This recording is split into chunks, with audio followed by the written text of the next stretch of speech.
धनंजय मुंडेंची भेट घेतल्याची बातमी कुणी लीक केली, काही लोकांवर ही शंका, मात्र लगेच कुणावरही बोलणार नाही, आमदार सुरेश धस यांचा इशारा.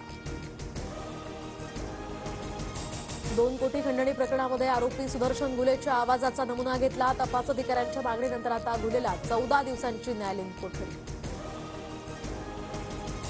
भाजप संपर्क प्रमुख गणेश नाईक पुन्हा ठाण्यामध्ये जनता दरबार घेणार, तर 24 फेब्रुवारीला जनता दरबाराचं आयोजन. पालघरचे पालकमंत्री असताना सुद्धा नाईकांनी यापूर्वी सुद्धा ठाण्यामध्ये जनता दरबार घेतल्यामुळे होती चर्चा. महाकुंभमेळ्यात मुख्यमंत्री फडणवीसांचं सहकुटुंब स्नान. प्रयागराज या ठिकाणी फडणवीसांनी सपत्नीक आरती देखील केली. महापालिका निवडणुकीपूर्वी आता नाशकात मनसेला पुन्हा धक्का. 25 ते 30 पदाधिकारी भाजपात जाणार. चंद्रशेखर बावनकुळेंच्या उपस्थितीत पक्षप्रवेश.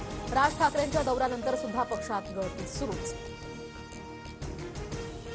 शक्तीपीठ महामार्गाविरोधात आता कोल्हापुरातनं राज्यव्यापी एल्गार, तर येत्या 20 फेब्रुवारीला कोल्हापुरात राज्यव्यापी बैठक होणार. 12 जिल्ह्यातील शेतकरी या ठिकाणी उपस्थित राहणार.